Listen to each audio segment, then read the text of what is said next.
Buenas tardes. Mis colegas me han dado el gran honor y la inmensa alegría de darles la bienvenida a esta sesión pública inaugural de la Red Latinoamérica en Movimiento. En realidad, yo les invito a compartir un sueño que es el nuestro y de otros también, supongo. El sueño de acercarse a los problemas de nuestro continente de manera articulada entre nuestros países y nuestras culturas, bajo una mirada psicosocial, para discutirlos y tratar de entenderlos, aportar alternativas, si posible. El sueño que se expresa en promover un espacio de encuentro, reflexión y construcción de conocimientos y saberes en torno a las dinámicas psicosociales en Latinoamérica, desde una perspectiva ético-política, tal como consta en nuestro sitio en Internet. De ese modo, abrazamos también el sueño de asumir lo que llamamos en Brasil de antropofagia, una antropofagia cultural que nos ha caracterizado. Devoramos los conocimientos que nos trajeron desde afuera los extranjeros. Lo digerimos para crear nuevas sustancias teóricas, metodológicas, nuevas miradas, a partir de una otra fotosíntesis, alimentada por la luz de nuestro continente, la experiencia y la elaboración nativas. La sesión de hoy le da inicio a esa trayectoria, en la cual vamos a contar con la participación de todas y todos ustedes para la realización de este sueño. En tiempos tan difíciles como los que vivimos, el esfuerzo colectivo es la única posibilidad de avanzar. Estamos muy felices con poder juntarnos todas y todos aquí ahora. Deseo que tengamos una muy buena sesión y esta es una sesión que será para nosotros histórica y de la cual vamos a guardar la recordación para siempre, espero. Bueno, no sé, ahora lo digo en portugués. Sí, por favor. Entonces, boa tarde a todas e todos. Os colegas da rede me deram essa grande honra e essa imensa alegria de dar a boa-vinda a essa sessão pública inaugural da Rede Latino-Americana em Movimento. Na verdade, eu convido vocês a partilhar um sonho, que é nosso e de outras pessoas também, eu suponho. É o sonho de se aproximar dos problemas do nosso continente de maneira articulada, entre os nossos países, as nossas culturas, sob o olhar psicossocial, para discutir esses problemas, tratar de entendê-los e trazer alternativas, se possível. O sonho que se expressa em promover um espaço de encontro, reflexão e construção de conhecimentos e saberes em torno de dinâmicas psicossociais na América Latina, a partir de uma perspectiva ético-política. Isso é o que consta no nosso site na internet. Dessa maneira, nós abraçamos também o sonho de assumir o que a gente chama aqui no Brasil de antropofagia, uma antropofagia cultural que nos caracterizou. Nós devoramos os conhecimentos que nos trouxeram de fora, os estrangeiros, os digerimos para criar novas substâncias teóricas, metodológicas, novos olhares, a partir de uma outra fotossíntese, alimentada pela luz do nosso continente, a experiência e a elaboração nativas. A sessão de hoje dá início a essa trajetória, na qual nós vamos contar com a participação de vocês para realizar esse sonho. Em tempos tão difíceis como os que nós vivemos atualmente, o esforço coletivo é a única possibilidade de avançar. Nós estamos muito felizes de poder nos encontrar todas e todos aqui agora.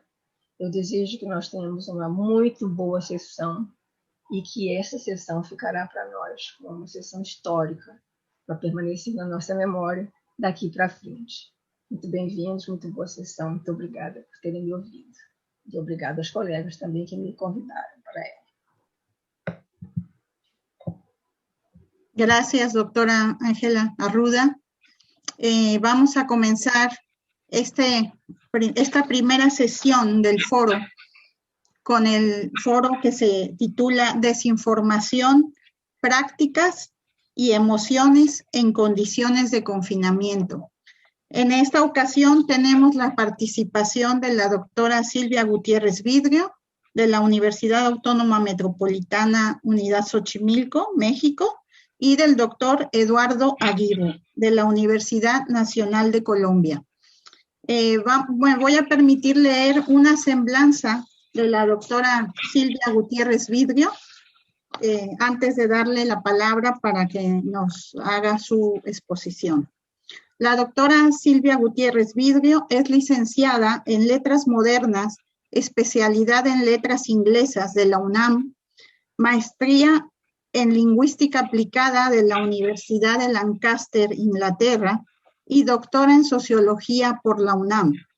Profesora investigadora del Departamento de Educación y Comunicación, División de Ciencias Sociales y Humanidades de la Unidad Xochimilco desde 1976 a la fecha. Miembro del Sistema Nacional de Investigadores, miembro fundador del Comité Editorial de la revista Cultura y Representaciones Sociales del Instituto de Investigaciones Sociales de la UNAM y de la Red de Investigadores en Representaciones Sociales, RENIR. Sus líneas de investigación son el análisis del discurso y el estudio de las representaciones sociales. En los últimos años ha trabajado el tema de las emociones. En dichos campos cuenta con numerosos artículos y capítulos de libros. Algunas de sus publicaciones más recientes son, en el 2020, El discurso político en la era digital, Donald Trump y su uso de Twitter, en la revista Estudios del Discurso número 6. En el 2020, el otro artículo, El componente afectivo de las representaciones sociales, en la revista Cultura y Representaciones Sociales, en el año 15, número 29 de esta revista. Y tiene también en este año, en el 2020, un capítulo del libro conjuntamente elaborado con Marina Ariza, que lleva el título Emociones colectivas y estrategias argumentativas ante la migración ilegal en los discursos de Donald Trump. Este capítulo está publicado en el libro La dimensión emocional en la vida social, Miradas sociológicas, editorial Instituto de Investigaciones Sociales de la UNAM. Pues agradecemos su participación de ambos colegas que van a participar en este primer foro, y le voy a conceder la palabra a la doctora Silvia Gutiérrez Vidrio, quien nos va a exponer su ponencia. Adelante. Bueno, si podrías compartir. Muchas gracias. Bueno, muy buenas tardes. Muchas gracias a todas, a todos por estar aquí, por el interés tanto en la red como en los temas que vamos a estar abordando. Yo el tema que voy a tratar hoy es el de desinformación, prácticas y emociones en tiempos del coronavirus. Siguiente, por favor. Bueno, primeramente quiero señalar los objetivos de esta presentación. Voy a explicar brevemente en qué consiste la desinformación y el contexto en que actualmente se da esta práctica. Abordaré el tema de la desinformación y su relación con las noticias falsas. Mencionaré algunas de las consecuencias psicosociales de la información, ¿no? Ese es un punto que me interesa bastante y donde me voy también a centrar, y explicar el papel que juegan las emociones en la desinformación. Como ustedes escucharon, ¿no? Uno de mis temas de investigación es el de las emociones, este papel que juegan en diferentes contextos, en diferentes situaciones o problemáticas sociales, y en este caso lo voy a ligar básicamente al problema de la desinformación. Y también presentaré brevemente, eso veremos según el tiempo que tenga disponible, el análisis de algunas noticias falsas sobre el COVID-19 que circularon en las redes sociodigitales en México durante el 2020. La siguiente, por favor. Bueno, abordo primeramente el tema de la desinformación, y en este caso particularmente de lo que ahora se le denomina la infodemia, ¿no? Y cómo esta tiene que ver con ciertas disputas narrativas que más adelante voy a explicar en detalle. Y bueno, sí me gustaría iniciar señalando que la pandemia por el coronavirus ha significado un reto de salud pública para todo el mundo. Es decir, ha significado un reto no solamente para la salud pública, ¿no? Ha tenido repercusiones en el ámbito económico, político, social, el distanciamiento social. Es decir, hay una serie de repercusiones, pero sobre todo en este caso de esta pandemia, ¿no? Ha tenido repercusiones muy importantes en lo que es la salud pública. Y uno de estos principales temas de preocupación desde los inicios de esta pandemia ha sido el de la infodemia, la cual, de acuerdo a la Organización Panamericana de la Salud, se puede definir como el exceso de información correcta o no que impide una toma de decisiones clara y confiable con respecto a la salud. Y esto, como vamos a ver, no solamente en esta ponencia, sino en otras que van a ver posteriormente, cómo todas estas repercusiones que ha tenido este exceso de información y que muchas veces no sabemos si es correcta o no es correcta o verificable o no verificable, ¿no? Y bueno, yo creo que todos hemos sido también testigos de la gran cantidad de información falsa y poco confiable que se ha propagado, ¿no?, de forma vírica en torno al coronavirus.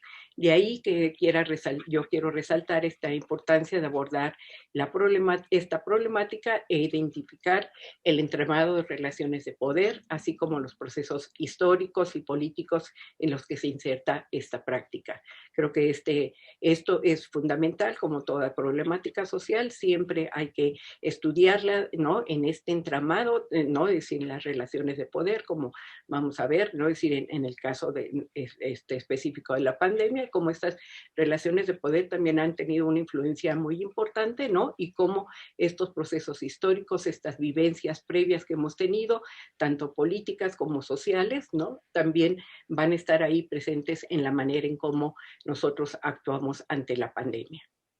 Y también señalar que el fenómeno de la desinformación, si bien no es nuevo, ¿no?, es decir, ha existido desde siempre, no podemos decir que solamente ahora hay exceso de información o que hay información no verificable, sino que más bien lo que ahora observamos es que ha ido adquiriendo dimensiones preocupantes.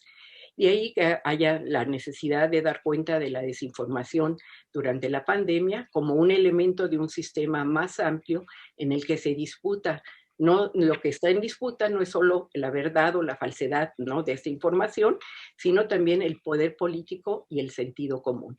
De ahí el título, ¿no?, de esta diapositiva, en el sentido de que hay ahí una disputa de narrativas, es decir, ¿no?, es decir, desde el poder político hay una cierta narrativa, desde el sentido común hay otra narrativa y bueno, puede haber otras más, y estas siempre van a estar en conflicto, van a estar en disputa para en realidad tener una idea más clara de qué es exactamente lo que está pasando. La siguiente, por favor.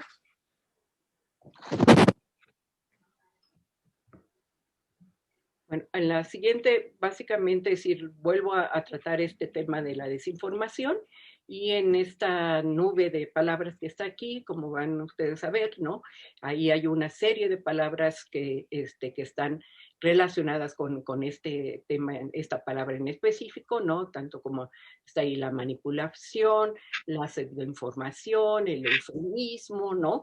Se habla también del, por ejemplo, lo que causa la confusión, la desigualdad, cómo algo que surge está descontextualizado, ¿no? Y también cómo esto ahí tienen, ¿no?, una influencia muy importante en los medios de comunicación y también lo que circula en términos de opinión pública.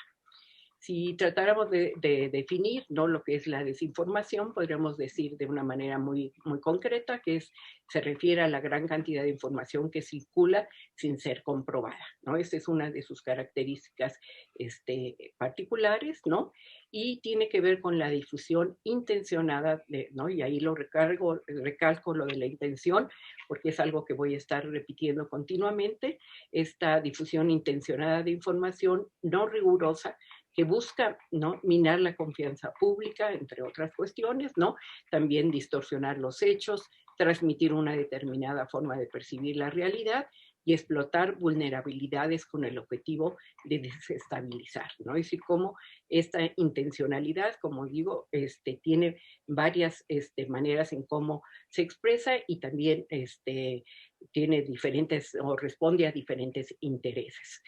En algunos casos tiene que ver con la difusión de mensajes, estrategias conspirativas y manejo de armas psicológicas desde los medios de comunicación para desestabilizar gobiernos, ¿no? El caso más emblemático en el que pienso yo es, por ejemplo, cuando George Bush, ¿no? Cuando la guerra contra Irak, toda esta desinformación que surgió en torno a que Saddam Hussein y, bueno, Irak tenían armas nucleares, ¿no? Y cómo toda esa información, ¿no? que circuló, que ser comprobada y con una clara intencionalidad, causó una guerra, ¿no? Ese es como un extremo, pero podemos pensar en otros ejemplos, ¿no?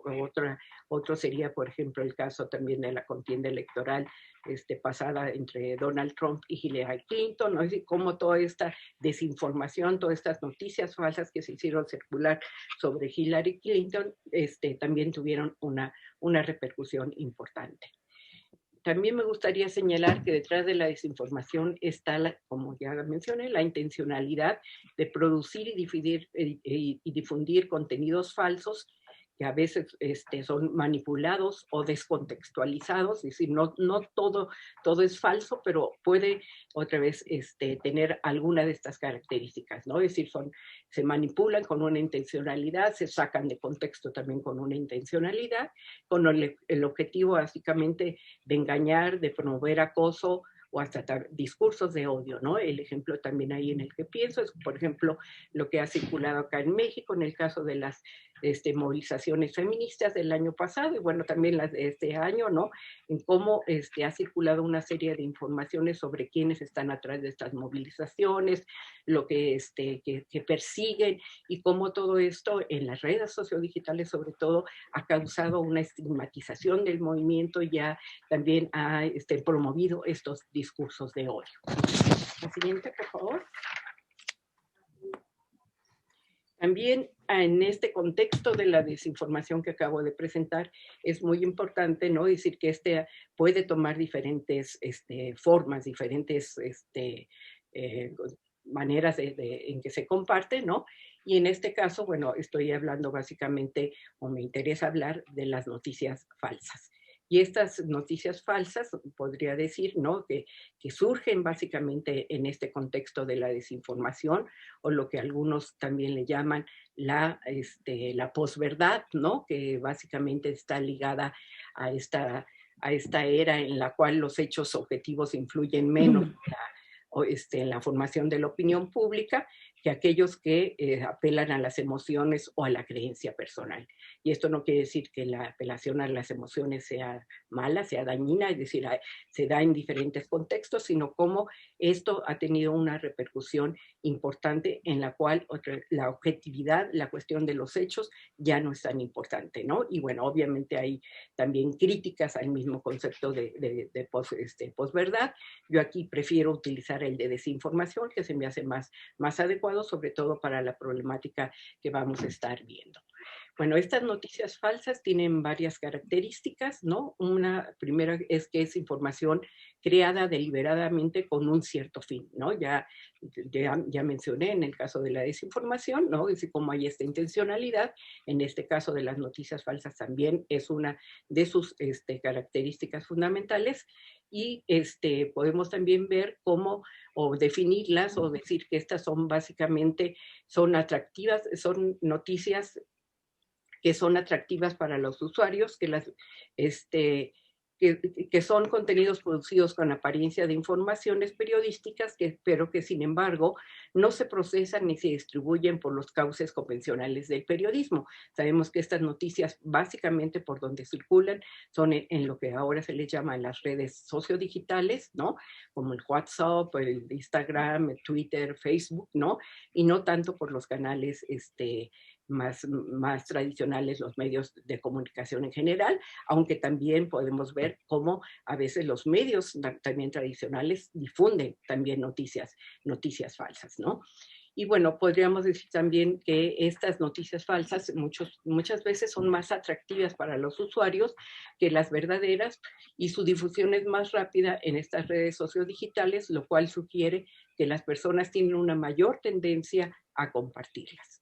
Y algunas de sus características fundamentales podríamos decir que es, por ejemplo, la amplitud con que pueden reproducirse en las redes sociales tradicionales y digitales, la pérdida de la centralidad de la fuente y la posibilidad de su posibilidad de viralización, es decir, la amplitud con la que se difunden. Y también la disminución a menudo del interés por la veracidad de la noticia y las capacidades críticas de lectura para identificar lo falso de lo verdadero, ¿no? Con toda esta cuestión de la inmediatez de las noticias falsas, vemos cómo muchas veces nosotros mismos hemos compartido, ¿no?, noticias que resultan ser falsas. ¿Por qué? Porque esta cuestión de la inmediatez de que, bueno, ya lo leí y me llegó, lo entendí o me parece importante y lo reenvío, ¿no? Y bueno, esto también, al respecto también es importante que dado que grandes proporciones de la población se informan en las redes sociodigitales, estas cuestiones pueden tener consecuencias políticas muy directas, ¿no? Y no solamente, yo diría, de consecuencias políticas. En el caso de la pandemia hemos visto también, ¿no?, repercusiones muy importantes en la salud y en la economía. La siguiente, por favor. Siguiendo con esta idea de las noticias falsas y la pandemia,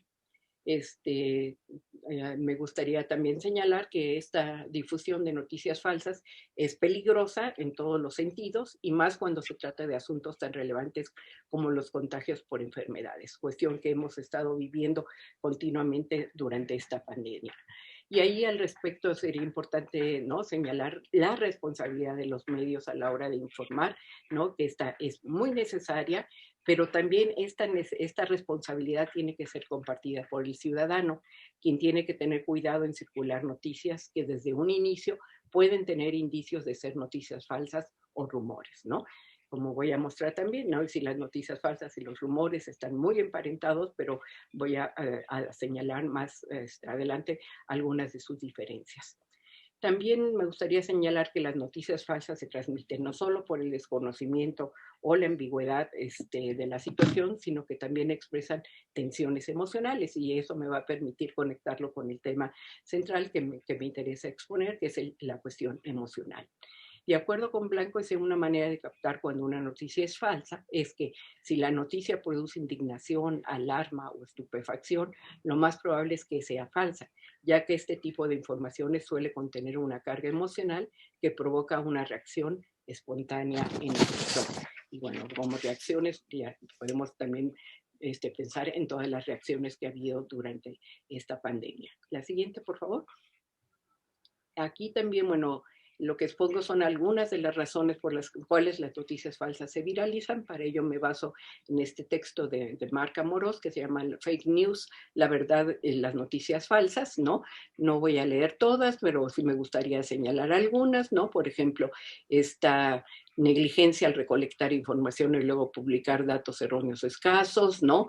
La ambigüedad en la formación de una noticia, la no confirmación de datos, ¿no? La falta de fidelidad de la relación con las fuentes, la famosa intencionalidad que ya he mencionado varias veces, ¿no? El desconocimiento de la causa o el hecho sucedido, ¿no? Y lo que sería importante es que ante esta viralización es necesario comprender el alcance paulatinamente polarizador, ¿no?, que tiene el fenómeno de las noticias falsas. Y esto es algún tema que vamos también a estar abordando en este foro, decir cómo finalmente también, ¿no?, estas noticias falsas han hecho que la población se polarice, ¿no? Se polarice no solamente en términos de lo que ocurre y de si existe o no existe el coronavirus, sino también de las acciones, por ejemplo, que están llevando los gobiernos, ¿no? Y por eso es importante, ¿no?, es decir, como ver, tratar de entender estas repercusiones que pueden tener tanto en el sistema político como en el económico. La siguiente, por favor. Bueno, paso rápidamente también a mencionar algunos de los efectos psicosociales de esta desinformación. Y bueno, esto es importante porque la pandemia que hemos estado viviendo ha tenido repercusiones muy serias, ¿no? Y primeramente me gustaría señalar que es a través de los mecanismos de desinformación que se busca incidir en las percepciones, actitudes y conductas de los ciudadanos, y también se busca imponer una forma de entender al mundo o un tema en particular, ¿no? Y en todo lo que he mencionado, en esta polarización, en este conflicto de narrativas, vemos muy claramente cómo, ¿no?, se trata de imponer una manera de cómo entender, en este caso, la pandemia, los efectos, sus efectos, la manera de tratarlo, todos los temas que puedan ustedes pensar, ¿no?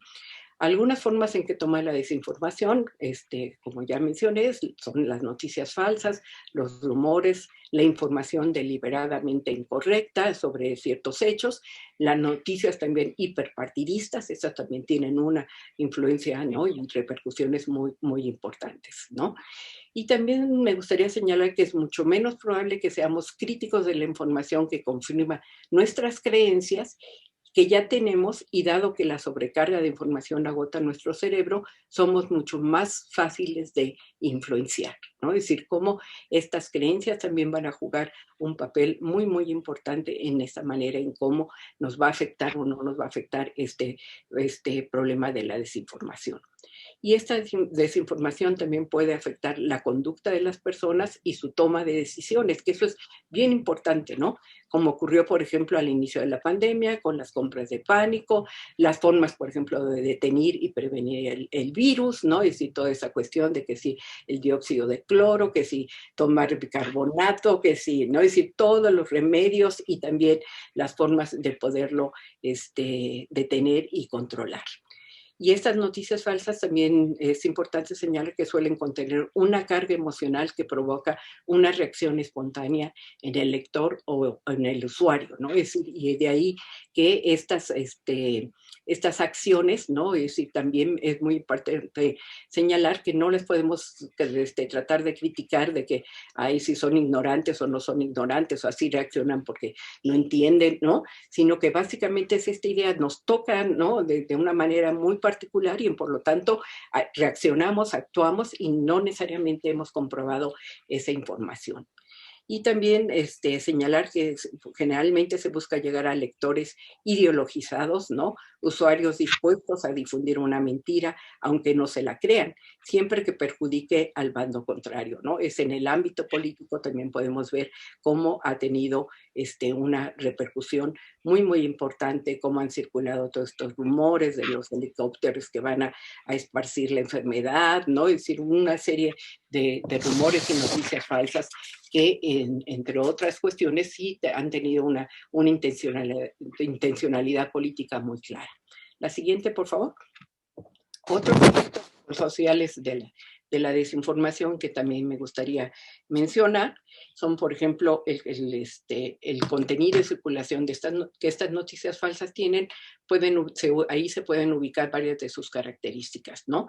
Son imprecisas, son usadas en diferentes contextos, no presentan fuentes claras, incluyen contenidos emocionales fuertes como el miedo y la indignación, ¿no? Y esto me va a permitir conectar, ¿no?, con el tema, que ya no va a tener que apurar. Doctora Silvia, ¿le quedan 5 minutos? Sí, bueno, en este caso, ¿no? Sobre todo, bueno, aquí en este caso lo que me gustaría ver, ¿no?, cómo hay una relación muy clara entre el rumor, la noticia falsa y la acción colectiva, ¿no? Es decir, lo que decía que nos llevan a actuar, y entonces en este caso son muchas de estas acciones colectivas las que hemos observado, ¿no? Y en algunos estudios se investiga cómo estas acciones colectivas se han desencadenado a partir de rumores que luego resultan ser noticias falsas, ¿no? Y aquí una diferencia, ¿no?, fundamental entre el rumor y la noticia falsa básicamente sería esta idea de la intencionalidad, ¿no? Es decir, en el caso del rumor no necesariamente se hace circular con una intencionalidad, sino es algo en lo que se cree, algo que uno cree que no se dice y que además va a circular, y van a circular diferentes versiones de este rumor. Y en el caso de las noticias falsas hay una intención explícita, ya sea de crear incertidumbre, atacar al contrincante o desviar la atención de asuntos relevantes. ¿La siguiente? En este caso, bueno, paso rápidamente a hablar de, ¿no?, de las emociones y sobre todo me gustaría, ¿no?, señalar que en este caso una de sus características es esta idea de su proliferación, como se dice ahí, ¿no? No hay nada más contagioso que las emociones, ni siquiera el coronavirus, ¿no? Que esto lo dice Tizón. Y es importante abordar el tema de las emociones, ¿no? Porque estas han tenido, ¿no?, una repercusión en todas las personas, ¿no?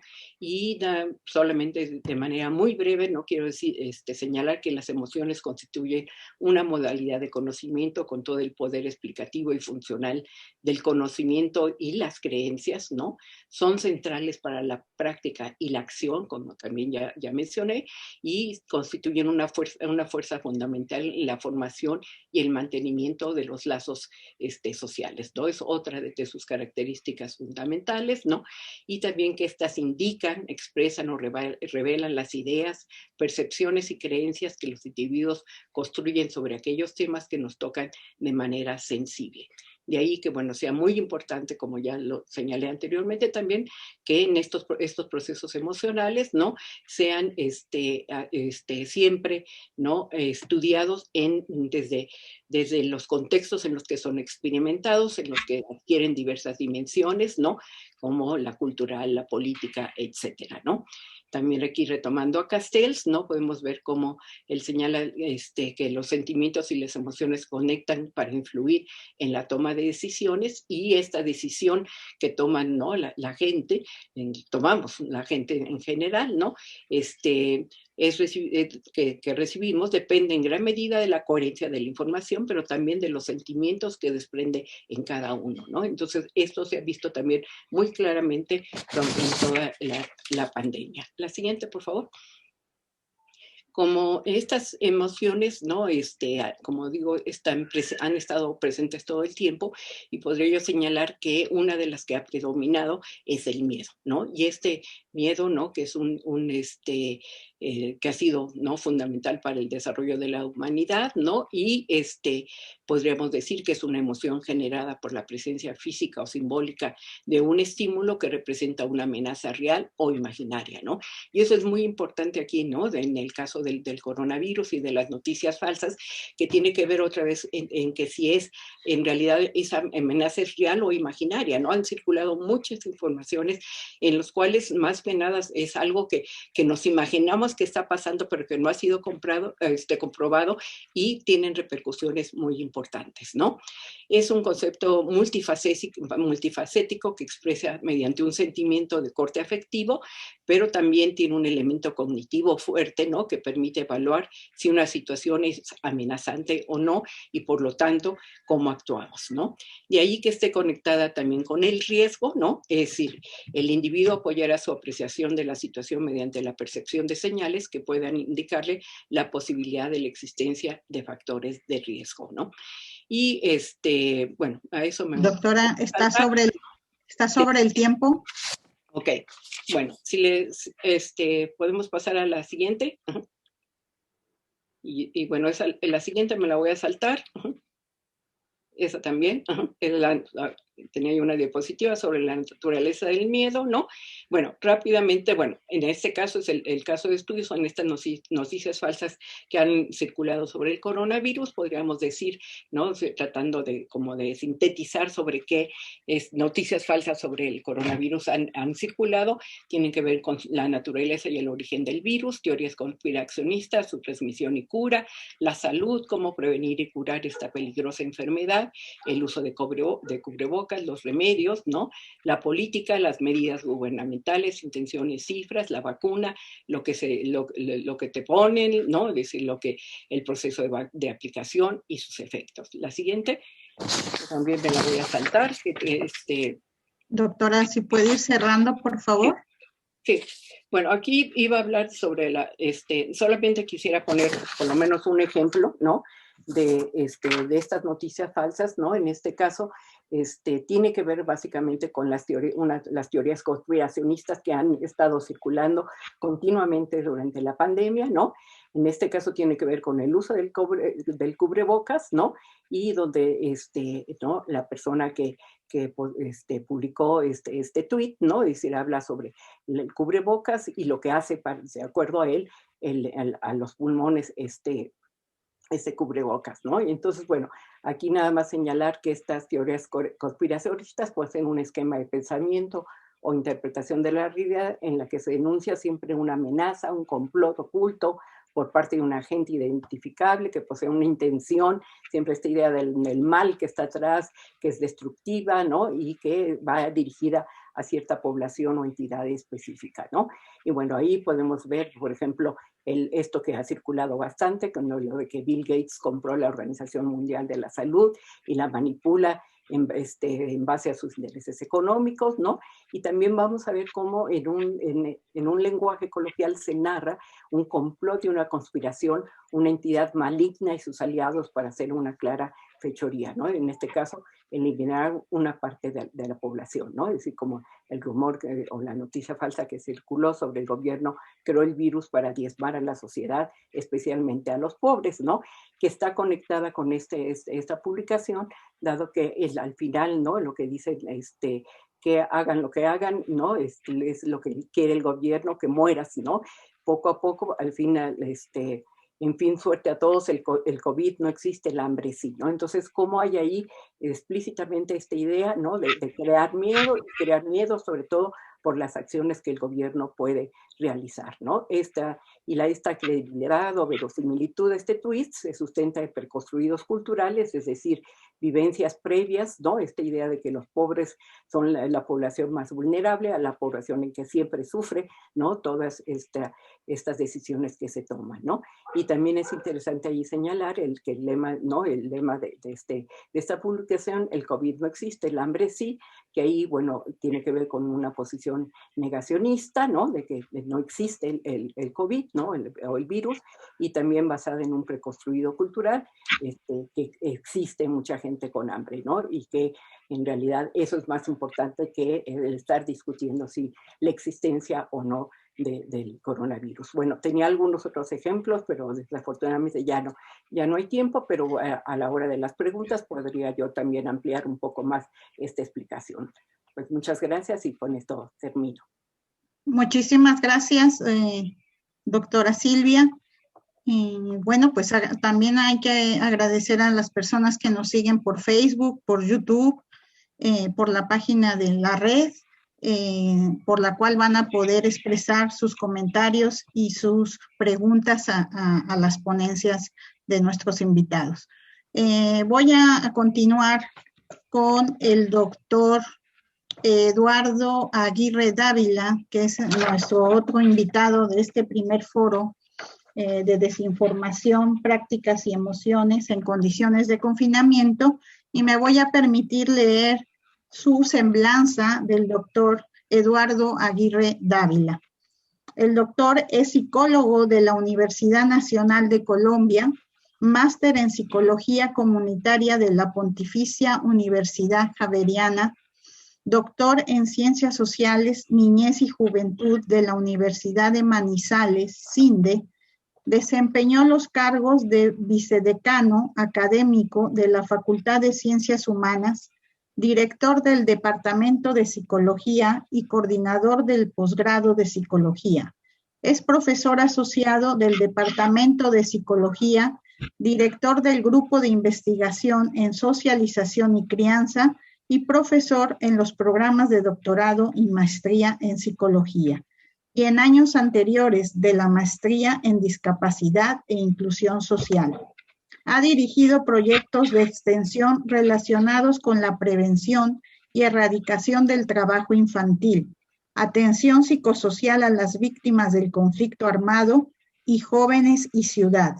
Asimismo, se ha desempeñado como consultor del Ministerio de Educación Nacional de la Unidad para la Atención y Reparación Integral a las Víctimas de la Organización Internacional de Migraciones, OIM, y de Mercy Corps. Sus intereses de investigación se concentran en la crianza de niñas, niños y adolescentes, el trabajo infantil, la atención a población en condiciones de vulnerabilidad y la teoría de representaciones sociales. Doctor, tiene máximo 25 minutos. Yo le voy a avisar cuando le falten 5 y le concedo a usted la palabra para que nos exponga su interesante ponencia. Adelante, doctor. Muchas gracias, profesora, por la introducción. Pues un gusto de verlos a todos. Hace tanto tiempo que no veo a Juana, a Francisco, a Mireia, que creo que es grato volver a saludarlos. Y a todos los que nos acompañan en este evento, creo que estamos iniciando con pie derecho esa ponencia de Silvia, realmente interesante y muy oportuna por estos tiempos. Pues este ha sido un trabajo de todo el grupo y creo que hemos puesto lo mejor de nosotros para que salga adelante. En mi caso voy a presentar algo que también viene un poco motivado por mi pertenencia a la red. Nos preguntamos en algún momento si podíamos decir algo del COVID. Les debo decir francamente que el tema de salud no es el que más me apasiona, por lo tanto le había sacado el cuerpo al COVID, pero el COVID me persiguió por todos lados. Algunos alumnos quisieron hacer un trabajo de grado, otros quisieron participar en el grupo de investigación, profundizando un poco más el tema del cuidado y el COVID. Y pues este tema definitivamente me atrapó, de tal manera que decidí recoger información. Y además, con otro grupo de profesores de 2, 3 universidades nos unimos y nos presentamos a una convocatoria que hizo la Asociación Colombiana de Facultades de Psicología, con una base de datos sobre el COVID que recogió la Universidad de Barcelona en todo el mundo, y nos brindaron la oportunidad en Latinoamérica por países de procesar esa información. Entonces, digamos que bases de datos he tenido la oportunidad de manejarlas en los últimos meses sobre el tema del COVID. Lo que voy a hacer hoy es presentarle los resultados de una base pequeña de datos que recogimos sobre la crianza y su relación con el COVID. Espero no enredarme con la proyección, entonces voy a tratar de compartir la pantalla. Si no, de pronto ahí me puede ayudar alguien en el fondo. Ahora, ¿cómo hago acá? Yo no sé si ya están viendo la presentación. Bueno, titulé la presentación tal cual, pues sí, va a aparecer en la publicación que estamos preparando con el grupo, en un libro que tenemos destinado muy pronto a publicar. Son prácticas de crianza y el cuidado en tiempos del COVID-19. El tema central de mi trabajo en la universidad y como investigador ha sido siempre, pues, o por muchos años, prácticas de crianza. Me interesa mucho saber cómo los papás enfrentan diferentes aspectos del desarrollo del niño, ya sea en el logro académico, en la regulación emocional. Y en este caso, pues me preguntaba qué pasa en tiempos del COVID en el hogar. De tal manera que recogí información sobre la percepción o la manera como conciben que están afrontando los papás que tienen niños, para el caso de la educación colombiana, del paso de transición en la educación preescolar y primero de primaria, o en algunos casos que va más adelantado, entre primero de primaria y segundo de primaria. Para los maestros es una edad bastante interesante porque pues van a enfrentarse a un cambio radical de casi estar en el mismo hogar, aunque en el colegio, por el trato que reciben por las maestras de preescolar o los maestros de preescolar, y una educación un poco más abierta, donde ellos tendrán los niños que enfrentar por sí solos diferentes retos que le va a poner la institución. Eso hace que esta edad sea de tránsito bien interesante. Y me preguntaba qué pasa en tiempos del COVID. Entonces, pues en tiempos del COVID hay un escenario inicial. Esta información la recogimos entre septiembre y noviembre, entrado noviembre, en Colombia, en 4 ciudades. ¿Qué estaba pasando para el caso colombiano? Pues descubrimos que nos enfrentamos a una enfermedad que tiene que ver con el famoso virus corona, que son expresiones, que tiene diferentes expresiones, que viene de China, como decían de las falsas noticias, de pronto allá un laboratorio todo malvado quiso apropiarse de la economía mundial y mandó el virus. Toda esa especulación pues nos hace que estemos como con cierta aprehensión frente a ese virus. Eh, Nosotros en Colombia pues entramos a una cuarentena eh, por el periodo que se preveía de incubación y un poco optimistas que eso en 2 o 3 semanas pues íbamos a poder salir del COVID. Al principio no había mucho, en marzo no había así como una inquietud mayor más allá de contagiarse, pero como se incuba tan rápidamente y podemos tener una cuarentena de 15 días, pues podíamos salir. El modo de transmisión a través de las gotitas o el contacto directo. Tiene una tasa de letalidad, había calculado para Colombia del 3.3%, que si bien es alta, no es de las más altas en el mundo y que probablemente venía de los animales. ¿Qué pasaba en el caso ya de las restricciones que nos daban en el Estado colombiano? Entonces nos obligaron a los mayores de 70 a quedar en confinamiento. Es un aislamiento inicial preventivo obligatorio. El uso de tapabocas inicialmente solo era para el personal médico, personal de sanidad que iba a salir a la calle o personal de orden público, pues de militares y policías, pero progresivamente se hizo más obligatorio para la gente. El distanciamiento pues obligatorio de los 2 metros, el cierre de fronteras, la suspensión de clases, y ahí es donde aparece un poco la inquietud, tanto en educación básica como universitaria.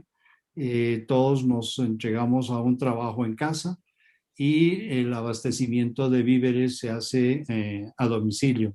Eso ha cambiado sustancialmente hasta hoy en día nuestras relaciones, incluso con el comercio. En resumidas, lo que tenemos es que hay hogares y familias que están encerradas en sus hogares y que deben afrontar principalmente, para lo que me interesa, la educación y el trabajo.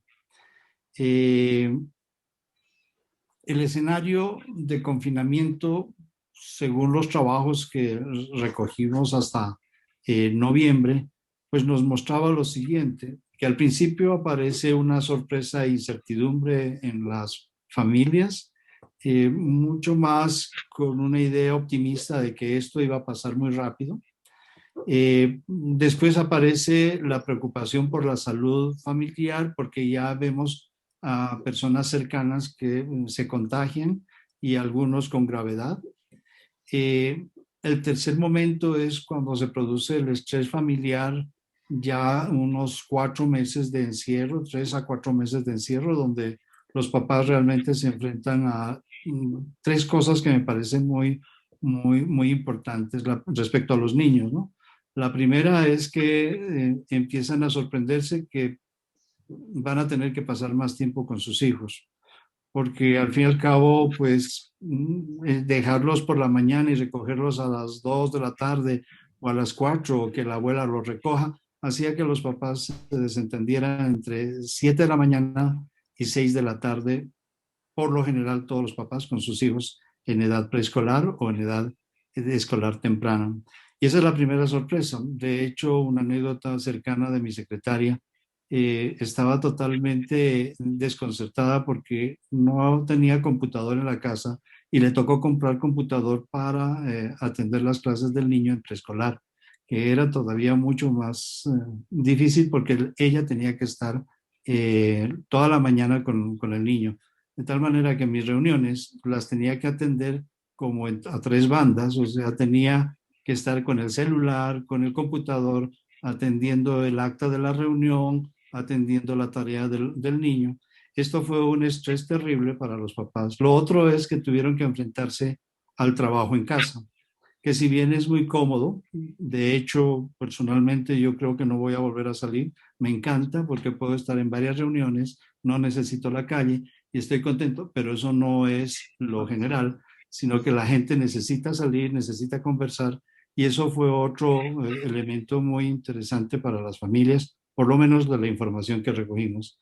Y lo tercero es que las vacaciones, los días festivos, los sábados y domingos pasaron desapercibidos, de tal manera que parecería que el continuo del tiempo pues no se rompía en ningún momento, porque uno estaba en el trabajo a las 8 de la mañana, podía estar durmiendo hasta las 9 porque podía hacer el quiebre al trabajo, pero el sábado y domingo tenía que enfrentarse a cosas de las tareas de los niños y del mismo trabajo. O sea que no hay un rompimiento en el continuo del trabajo.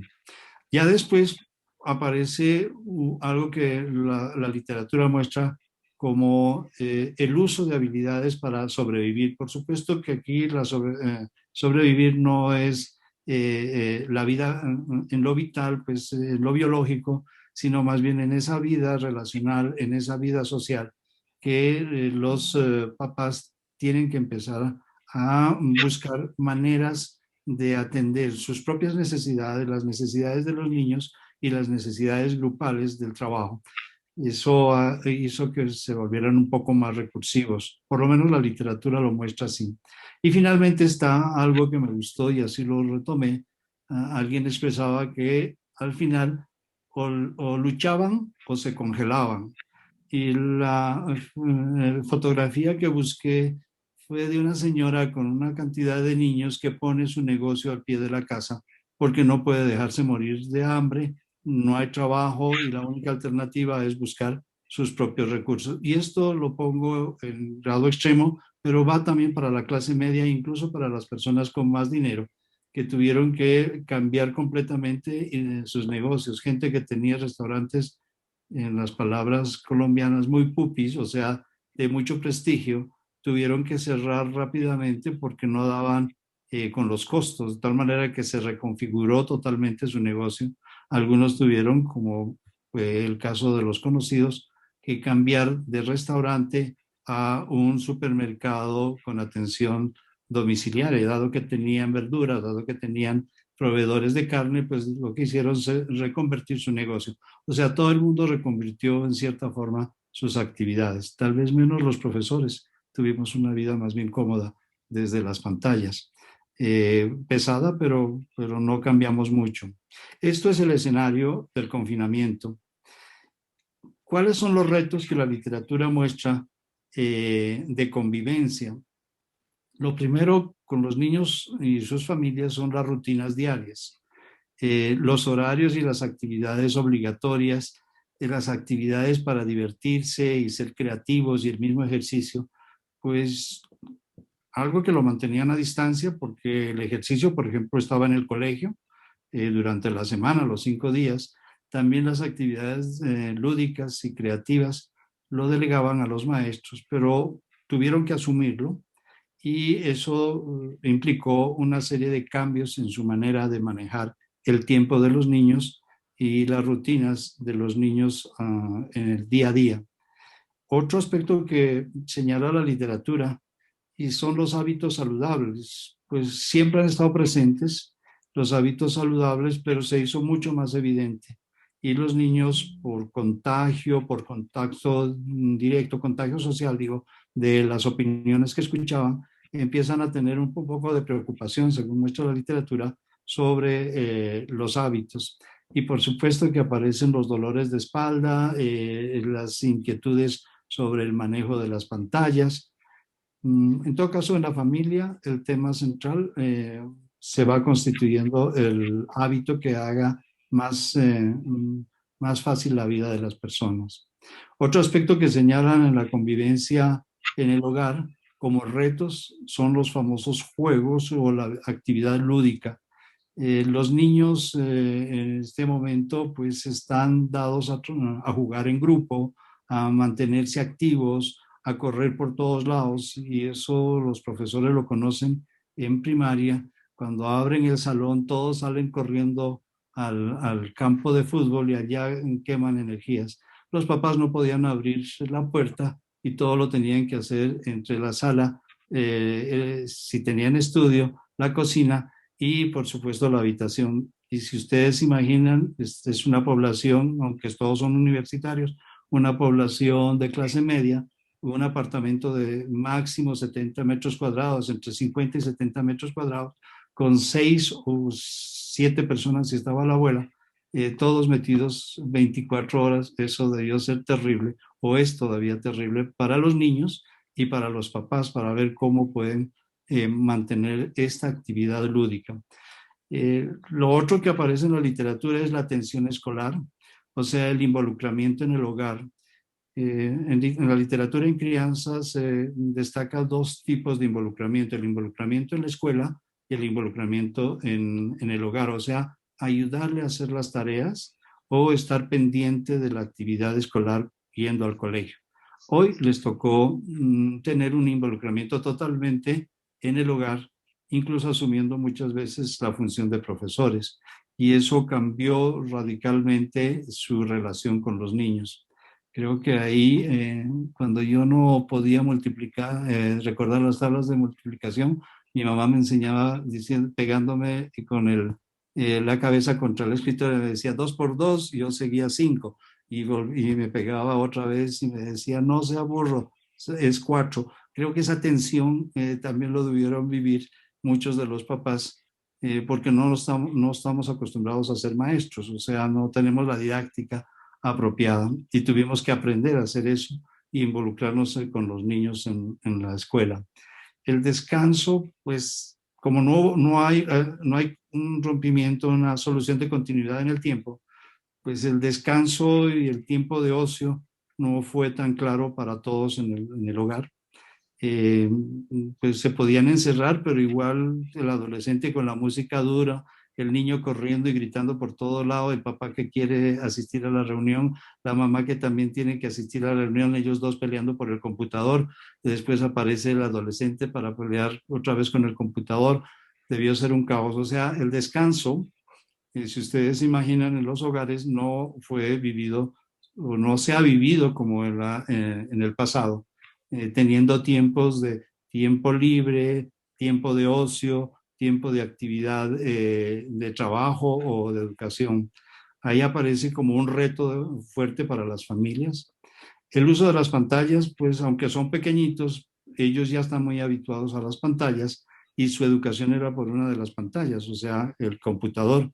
Y pues en el computador aparecen otras posibilidades, como ver más monachos o jugar con el mismo computador, y se presenta el reto de cómo manejar esas pantallas. Antes la mamá, para tenerlos tranquilos, les daba el celular. Hoy no les puede dar el celular porque su celular es para el trabajo, de tal manera que el niño queda sin su herramienta lúdica. Y pues finalmente estaría la parte, digamos que más problemática también, que sería la de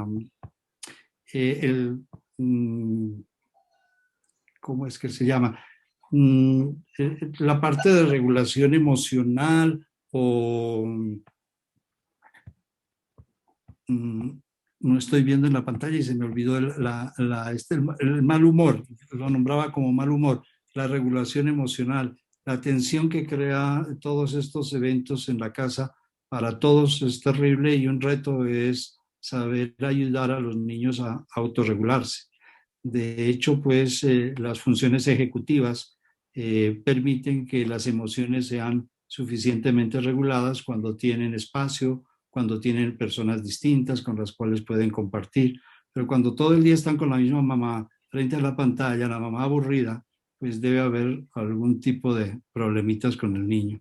Esto es lo que muestra la literatura. El problema que nosotros abordamos, pues, o particularmente para este trabajo, es cómo el confinamiento, que se expresa sobre 3 áreas para este trabajo: la educación, las obligaciones laborales y las tareas domésticas principalmente, y una cuarta que identificamos, la convivencia en el hogar. Sobre estos 4 grandes aspectos creemos que hay un tema para investigar, y pues nos dimos a resolver la siguiente pregunta. ¿Cuáles son los retos que asumen los papás en estas nuevas condiciones domésticas que no tienen, en esa época que estábamos recogiendo información, la posibilidad de un cambio inmediato, porque ya estábamos llegando a septiembre, octubre, se preveía que las vacaciones igual no iba a suceder nada, y como en efecto sucedió, llegamos a este año y todavía las escuelas y los colegios, las universidades están cerradas. Y nos preguntábamos qué pasa con niños ahí tengo una equivocación, entre 6 y 7 años, o sea, el ingreso a primaria, terminación del preescolar e ingreso a primaria. Y estos son los resultados. Doctor, ¿le quedan 5 minutos? Sí, por eso estoy corriendo, que esta parte más bien es más fácil para mí. El método, pues, es un método de comparación de medias, análisis de varianza. Hicimos análisis de varianza, comparamos medias, estimamos el tamaño del efecto. Los participantes fueron 218 personas con sus respectivos hijos. 146 mamás, o sea, el 70% fueron mamás, como se esperaba que sucediera. Las mamás contestan más los cuestionarios que los papás. Los elegimos todos con educación universitaria, pregrado 82% y posgrado 18%, o sea que son gente más bien cualificada. Pertenecen principalmente al estrato medio calculado por los ingresos, y recogimos información en Bogotá, Cali, Popayán y Medellín. El muestreo fue intencionado por bola de nieve, o sea, por referencias. En cada ciudad nos refirieron familias o personas más que familias. El cuestionario se desarrolló para efectos de esta investigación, apoyados en otros instrumentos que ya habíamos producido, y tiene 4 escalas: la escala de ansiedad a la separación de los padres, la regulación emocional y conductual de los niños, el temor a un riesgo de la salud, y finalmente el sentido de competencia parental. Pues se le preguntaba a los papás qué opinaban sobre esto. Los resultados nos muestran que el tamaño de efecto es más importante, o sea, los papás y las mamás comparadas en sus respuestas, donde más se diferencia son en las 2 primeras escalas: el sentido de competencia parental y la dificultad de la regulación, la percepción que tienen de sus niños. Las mamás tienen más sensibilidad a los niños, y además se consideran más competentes para afrontar esta situación tan particular que tiene en el aislamiento en el hogar. Es menos la separación, pero aunque es importante, la ansiedad por separarse de sus papás. Las mamás igualmente reconocen un poco más que los papás esa ansiedad, angustia que pueda sentir el niño, y pues el temor por el riesgo no tuvo muchas diferencias entre las respuestas de papás y mamás, y consideramos que tal vez es porque, si bien consideran importante, pueden considerarlo transitorio en este momento. Todo lo que dije está aquí expresado, el sentido de competencia, que es la variable que tiene mayor relevancia en las respuestas de los papás, seguida por la percepción de la regulación emocional de las mamás principalmente, la ansiedad por la separación, porque preveíamos que iban a ingresar este año a colegio al abrir, y se estaban preparando, y los papás consideraban que lo que habían ganado en independencia el año inmediatamente anterior es probable que lo hubieran perdido por estar tanto tiempo con ellos nuevamente y que tendrían dificultades para ajustarse. Más o menos ese es el tipo de respuesta. Y el riesgo a la salud, pues que tiene que ver un poco con las noticias, con la información que reciben en la familia y de personas allegadas a ellos que ya empezaban a sentirse para septiembre, octubre y noviembre, mayor decesos en abuelos, en tíos, y eso probablemente afectó la percepción, o creen que afectó la percepción de los niños. Creo que alcancé a acogerme a los 25 minutos, aunque corrí un poquito. Ahora en las preguntas podría ampliar más. Muchas gracias por su atención. Muchísimas gracias a ambos participantes. Vamos a dar tiempo para pasar a los comentarios o preguntas desde las vías que tenemos abiertas, que es YouTube, Facebook y la página web de la red. Y tenemos dos colegas que nos van a ayudar en recolectar las preguntas del grupo de personas que nos acompañan desde Brasil y poder traducirles las preguntas si hubiera en español. Adelante, no sé si nos pueden comentar. ¿Puedo empezar con las preguntas vía Facebook? Adelante. Muchas gracias, profesores. Ustedes compartilham, excelente. Estou muito feliz de poder ter participado. Vou fazer a pergunta primeiro em português e depois em espanhol. Para a professora Silvia, aqui no Brasil, estamos vendo a disseminação dessa desinformação muito gravemente.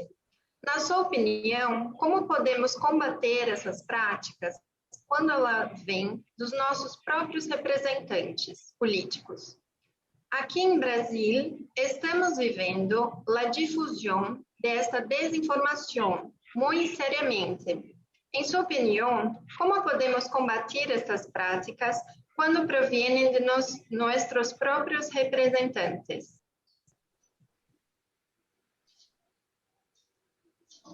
Doctora Silvia Gutiérrez, ¿nos escucha? ¿Contestando pregunta por pregunta? Si hay alguna más para la doctora, podemos hacer un pequeño bloque de preguntas a la doctora Silvia. No sé si en los otros medios digitales hay alguna pregunta. Mientras checan, quisiera formular una pregunta. Hay una campaña que me ha tocado oír en radio, en donde la campaña, que es para hacerle promoción a un canal de televisión, utiliza una falsa noticia, ¿no? Por ejemplo, el otro día oí algo como Monterrey logró independizarse de la República Mexicana, ¿no? Y luego dice, para saber de las fake news y de qué es o no es, escucha tal canal. Entonces me gustaría conocer tu opinión sobre qué tan bueno es utilizar una frase como esta para promocionar cualquiera, en este caso un canal, pero puede ser cualquier cosa, ¿no? Cualquier producto. Gracias, doctora Juana. Doctora Silvia, pues yo creo que puede responder a estas preguntas. ¿Podría hacer una pregunta también ¿Hay una más? Vale. Pero creo que esa va a ser Serena antes, no sé. Serena. No, era una pregunta muy sencilla y es, ¿no será que tenemos que convivir ya de por vida con las noticias falsas? Porque cuanto más usamos estos medios, pues más posibilidades hay que la gente haga su propia noticia, y ya sea por broma, por maldad o simplemente por descuido e ignorancia, pues se transmiten noticias falsas. ¿No será ya un mal endémico para la humanidad? Es simplemente esa pregunta. Doctora Serena, adelante. Gracias. Yo tengo dos preguntas, una más sencilla que la otra, una tiene que, o más corta, una tiene que ver con, digamos, en este contexto pandémico que pasamos tanto tiempo siguiendo redes sociales y compartiendo noticias por redes, pues sabemos que los algoritmos nos presentan aquellas noticias que son similares a pues las que seguimos, ¿no? Entonces el universo de información al que estamos expuestos es preocupantemente tendencioso. Entonces, mi primera pregunta tendría que ver con eso, ¿no? ¿Cómo poderle dar vuelta a ser sometidos o sujetados a algoritmos, digamos, muy limitadores en cuanto a los universos de información? Y la segunda tiene que ver, se liga con esta pregunta que hacían de Brasil. En el caso de México, lo que nosotros observamos es cómo se califican o se descalifican las noticias todas las mañanas en las conferencias de prensa mañaneras, ¿no? Ahora, estamos entrando no solo en contexto, o sea, no solo estamos en el contexto pandémico, sino además estamos entrando, digamos, al momento más álgido del proceso electoral, que seguramente traerá una dinámica propia en la cual múltiples de estas vulnerabilidades, de estos intereses, digamos, de las fake y de las true news se van a ir tejiendo. Entonces, allí mi pregunta sería, hay toda una polémica en torno al derecho o no en esta conferencia mañanera, el espacio digamos, al uso del presidente, estos espacios noticiosos, que tienen, pues, réplicas, ¿no? Que tienen, digamos, espacios privilegiados en la cual califica directamente, ¿no? O sea, es un agente, pues, el líder, al menos del Ejecutivo, calificando o no las noticias, y algunas como, esto no es válido porque es fake news, esto sí es válido porque no es fake news, ¿no? Que me parece una dinámica, pues, un tanto preocupante, ¿no? En términos de cómo puede ir polarizando también este espacio público. Gracias. Ajá. Yo quería hacer una pregunta. ¿Me escucha? Sí. Sí, adelante. Ajá. Ajá. Que en relación a esto que vienen señalando ustedes, en relación, por supuesto, a los efectos que tiene la noticia falsa en la construcción de información, y cómo esa información guía o no las decisiones y acciones en la vida cotidiana en un contexto como este que pone a riesgo la vida finalmente. Entonces, lo que me preocupa, creo que es una interesantísima, un tema de trabajo o de problemática de trabajo, es cómo es que se construyen las representaciones sociales de la enfermedad, pero también cómo es que el pensamiento social va elaborando, va generando otras formas que permiten protegerte. Es una forma de protección, porque tú hablas de la intencionalidad con toda la razón, que por supuesto hay intereses económicos, políticos, etcétera, en la difusión de esa información, pero también es parte de lo que conseguimos nosotros en Venezuela, es que se genera como unas respuestas alternativas o unas representaciones alternativas, tanto de la enfermedad como el tratamiento, etcétera, que es una manera de preservar, de protegerse el público. O sea, que me refiero a unas formas de pensamiento social que se están construyendo paralelamente, que se juntan o se entrecruzan con las noticias falsas, con los reportes científicos, etcétera, pero también con una forma de protección de la comunidad y de pensamiento social. Es solo una pregunta, claro, que da para que, bueno, tenemos muchísimo que estudiar a partir de esto de la pandemia en relación a cómo se elabora cognitiva y emocionalmente, porque también, por supuesto, señalaste los aspectos emotivos, esta información real o falsa, ¿no? Y cómo nos protegemos y actuamos con esa información y la vamos cruzando de alguna manera instrumentalmente. Es eso, gracias. Gracias. Doctora Silvia, yo creo que con esas preguntas puede comenzar usted a dar respuesta. Bueno, la primera que tenía que ver con la situación de Brasil, con la desinformación que, ¿no?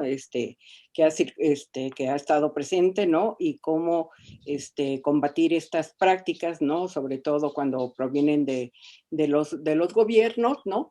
Y bueno, ahí sí, bueno, ahora sí que la pregunta de los 64,000 pesos, ¿no? Es decir, cómo lograr detener esto, la verdad es difícil, pero sí yo creo que ha habido muestras, ¿no? de gente, sobre todo en el campo del periodismo, de la comunicación, que se han unido y que han también se han organizado para estar desmintiendo continuamente todas estas falsas noticias, ¿no? Estas noticias falsas o esta desinformación.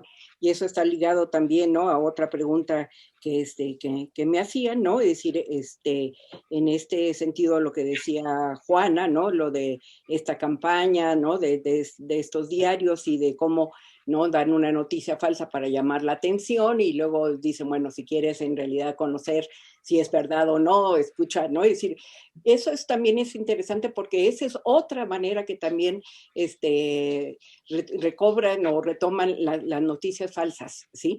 Esto, el parecerse como a la publicidad, tomar el formato de la publicidad para llamar la atención y entonces tener, ¿no? La atención de la gente y ahí poder, en realidad, en este caso, ¿no? Es decir, siempre vender, ¿no? En un producto, y el producto no tiene que ser físico, sino también es una visión del mundo, puede tener que ver con esto, ¿no?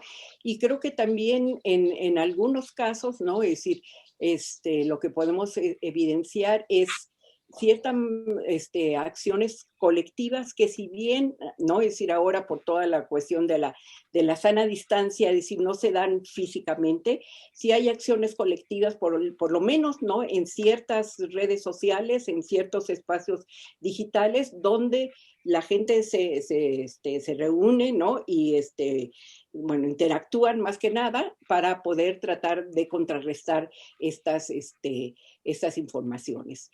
Pero sí, es un problema muy, muy, con dimensiones muy grandes, porque sobre todo cuando provienen del mismo, ¿no? Gobierno, que para el logro de sus propios fines está continuamente circulando información falsa o descontextualizando, ¿no? Como había señalado, no solamente es esta cuestión, ¿no? Es decir, hay noticias falsas fabricadas, ¿no? Es decir, que se fabrican con una intencionalidad. Hay noticias falsas donde se manipula, por ejemplo, las fotografías, ¿no? La información, otras se descontextualizan. Entonces, creo que por eso decía yo que no solamente es la responsabilidad de los medios, sino también es la responsabilidad de nosotros de no compartirlas, ¿no? Es decir, cuando tenemos duda, ¿no? Es decir, lo mejor es no compartirla, ¿no? Y como decía yo, si esto nos causa indignación, si nos causa temor, si nos causa una emoción en nosotros, algo hay ahí, ¿no? Entonces habría que tratar de comprobar, ¿no? En relación, ¿no? Con estas, con este contexto pandémico, la pregunta de Eréndira, ¿no? Y lo que pasa en las redes sociales, ¿no? Bueno, ahí eso se explica mucho con toda esta cuestión de los algoritmos, lo que le llaman las burbujas de afinidad, ¿no? Es decir, que es un término que ahora se utiliza mucho en comunicación, en lo cual, ¿no? Es decir, por lo que vemos, no sé si vieron ustedes la película esta de la red social, donde ahí pone muy claramente cómo, ¿no? Es decir, hay gente atrás que está continuamente checando a qué sitios entro yo, y dependiendo de esos sitios o dependiendo de la información que yo consulto, es lo que me llega, ¿no? Y entonces ahí sí es muy difícil cómo detener esto, ¿no? Es decir,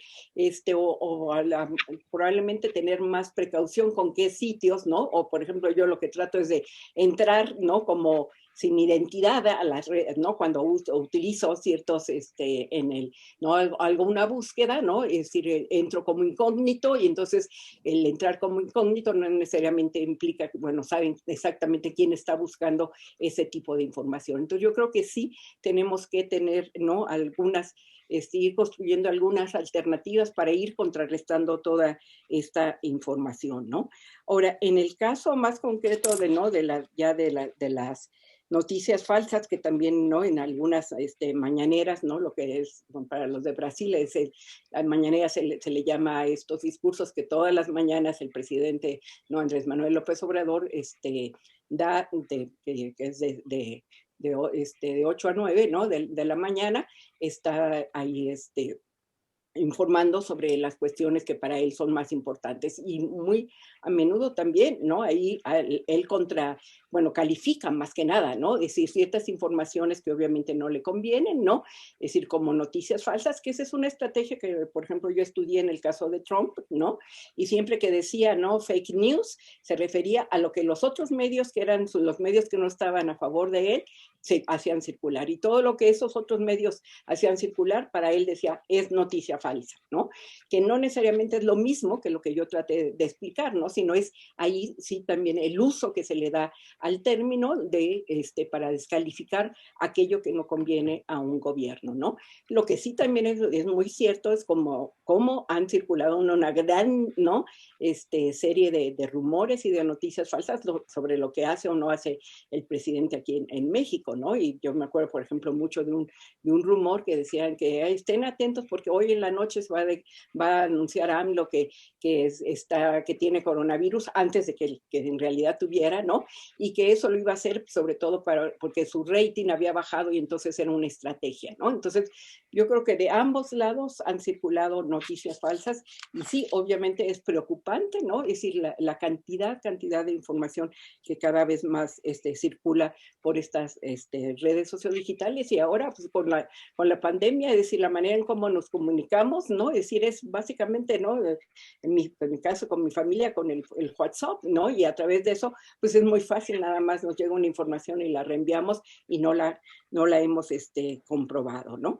Doctora, pues, vamos a dar paso a, perdón que le interrumpa, pero hay algunas preguntas para el doctor Eduardo Aguirre. No sé si por aquí veo en el chat, si nos ayuda Erika o quien esté a cargo de algunas otras preguntas del YouTube o de Facebook. Sí, buenas tardes, professor. Como o senhor avalia o impacto psicológico da Covid nas crianças para o futuro? Ficarão com algum trauma? Como evalúa o impacto psicológico de Covid em los niños em el futuro? Estarão traumatizados?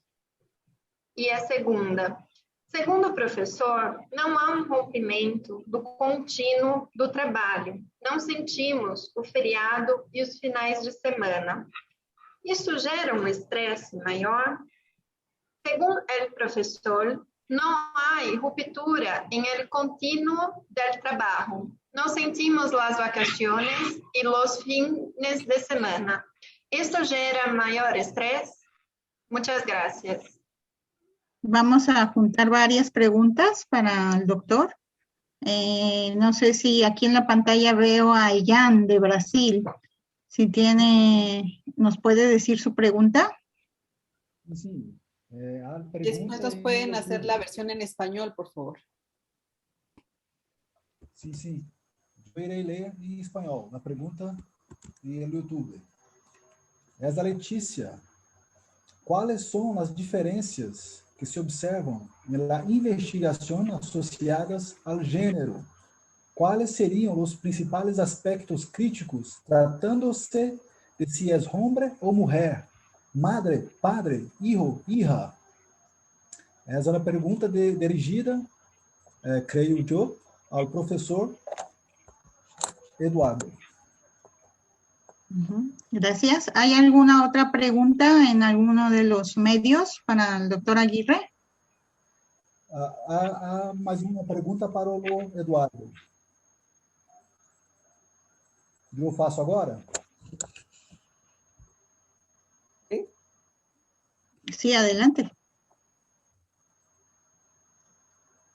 Sí, sí. La confirmación. La pregunta es para o professor Eduardo. Foi a pergunta que eu fiz. Só uma pergunta. Es una sola pregunta, ¿verdad? Sí. Doctor Eduardo, si puede dar respuesta a las preguntas, por favor. Perdón. ¿Hay una más por ahí? Sí, perdón. Yo comentaba en el chat que si pudiera solamente profundizar un poquito más sobre esta reconversión de prácticas que señala Eduardo durante la pandemia, que me parece una perspectiva muy interesante de investigación y que nos pudiera mencionar algunos ejemplos en concreto, cuáles serían esas reconversiones de prácticas que mencionó. Gracias. Bueno, pues respecto a los efectos a largo plazo en los niños, la literatura hoy en día pues todavía no está totalmente consolidada y se hacen algunos parangones con problemáticas que enfrentan los niños en situaciones no similares, pero también muy asociadas a cierta tensión familiar. Y algunos proponen que sí puede tener efectos a mediano plazo en el ajuste de los niños a la escuela o el ajuste de los niños a las relaciones interpersonales, especialmente por el temor al contagio. Lo que aparece en la literatura más bien es con cierta fuerza que para esta edad el COVID no va a pasar a la historia, sino como algo anecdótico de un tipo de relación que tuvieron que afrontar durante un año o unos meses largos, pero que la flexibilidad que tienen los niños, la flexibilidad cognitiva, la flexibilidad neuronal, hace que tengan un mayor poder de resiliencia, o sea, que puedan salir adelante con mayor facilidad. Y lo demuestran los casos extremos de violencia contra los niños. Cuando no hay condiciones pues, de afectación a su salud directamente severas, los niños terminan afrontando esta situación. Claro que aquí habría que hacer una salvaguarda, y es también que hay modelos teóricos para explicar esto, ¿no? Si uno se sitúa en un modelo más dinámico, más psicoanalítico, es probable que no el COVID, sino las relaciones que se establecen puedan afectar a futuro. Pero la literatura que he revisado es menor por ese lado, o no le he puesto mucho énfasis. La otra literatura que hasta ahora está circulando nos muestra que tal vez no tengan los efectos catastróficos que se esperan en la población que tenemos en este momento en la investigación, de 6 a 7 años, que están en un momento de adaptación. Hay una pregunta de género que es algo que me preocupaba especialmente por las colegas que aquí en Colombia conocen mi investigación, y probablemente con Fátima vamos a tener que conversar en otra ocasión sobre este tema, porque Fátima está invitada a otro evento aquí en Colombia donde pues también hablamos de crianza, pero asociado a la violencia política, a la violencia, y entonces hay un tema de género.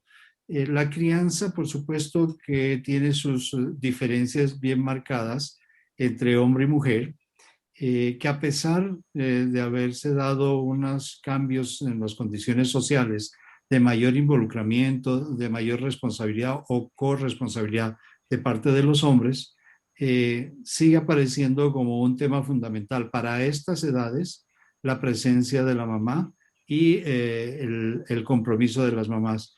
Incluso en literatura canadiense y en literatura sueca, que es, pues, o del norte, que son los que más han avanzado en estos términos de la corresponsabilidad en la crianza de los niños, aparece todavía como la mujer en buena forma responsable de esa crianza. Se está dando la transformación, sí, por supuesto, incluso en Latinoamérica, y lo puedo dar fe en Colombia, por diferentes razones, pero la diferencia que encontramos en esta investigación de las mamás frente a los papás, pues se mantiene más o menos en otras investigaciones.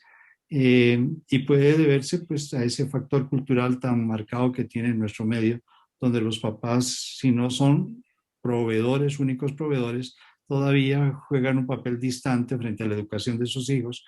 Son los que menos asisten a la escuela para preguntar cómo van sus hijos, son los que menos se involucran en la casa ayudando a las tareas, y las señoras tal vez legitiman un poco ese papel y no obligan a los papás a que asuman como ellas han tenido que asumir sin saber matemáticas, sin saber geografía, ingeniándose para responder y ayudar a los muchachos.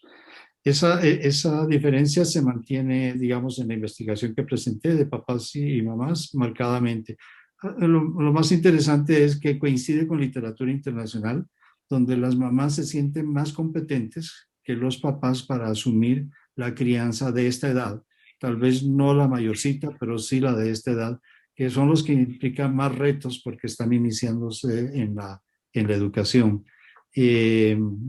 Pues la competencia materna también está presente incluso desde el mismo embarazo.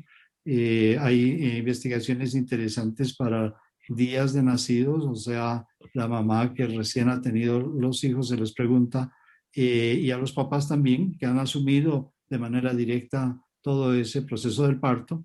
Las mamás se sienten con más capacidades para poder afrontar el cuidado de sus hijos que los mismos papás al preguntarse. Entonces hay diferentes informaciones en este terreno que muestran que la diferencia todavía es marcada entre hombre y mujer. Está cambiando un poquito. Fátima, ¿me repites un poquito la pregunta que se me escapó?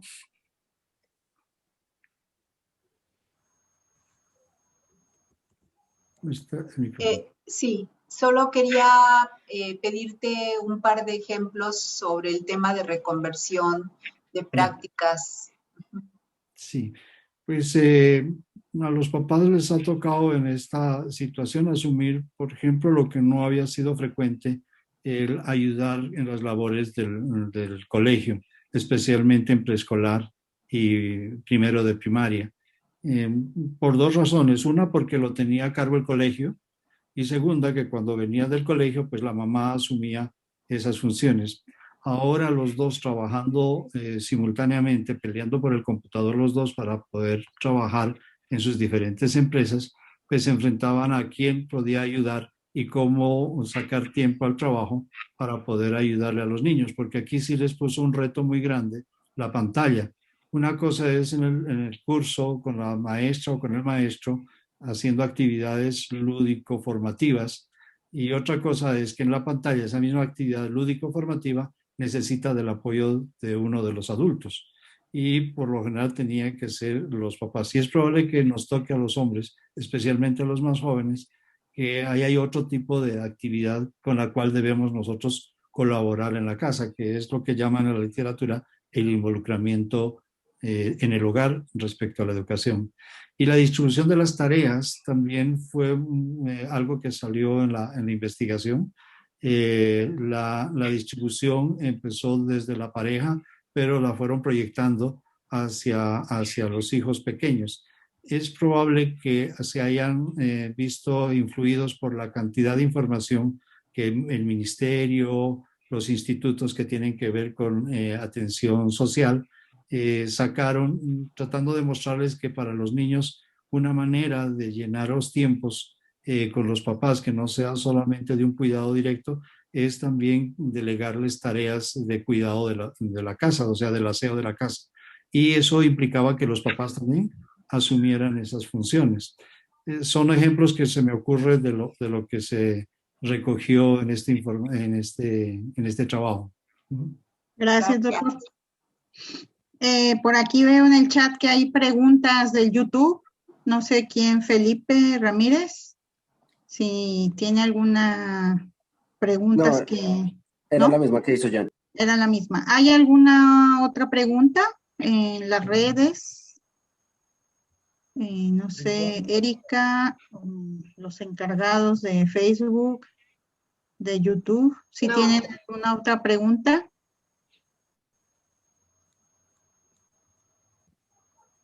Aquí entre los invitados, ¿hay alguna otra pregunta para los ponentes? Y yo quisiera hacer, también Adelina creo que quiere participar. Bueno, yo quisiera preguntar, en el caso de México al menos, se ha caracterizado desde hace tiempo a la sociedad mexicana como una sociedad desinformada, ¿no? y teniendo como punto de partida esta manera, esta forma que se traduce en prácticas, ¿no? de no información, de no tener un hábito de la información, y conociendo el contexto que tenemos, la pregunta es, o la reflexión que pediría ¿es responsabilidad del gobierno cuidar que no haya noticias falsas o a quién le toca, ¿no? Aprovechando esto que habla ahora Eduardo sobre la reconversión de las prácticas, ¿no? Porque en qué medida es posible también que el hábito de mantenerse informado sea un campo, como dicen los administradores, ¿no? Un campo de oportunidad al interior de la misma, del hogar y de la sociedad misma para transformar, ¿no? ¿Qué tan viable es? Y bueno, de paso, en efecto, pedirle a Eduardo sobre esta parte de la información que tanto al interior de si es posible, que en el estudio que está realizando pudiera decirnos qué tanto esta parte de la información constituye una preocupación, a lo mejor no está, ¿no? Y vale la pena, pero justo para hablar, para poder vincular además los dos temas que me parecen, y agradezco mucho la presentación que cada uno nos ha hecho esta mañana. Perdón, tengo apagado. Vamos a darle la palabra a los doctores, a Silvia y después al doctor Eduardo.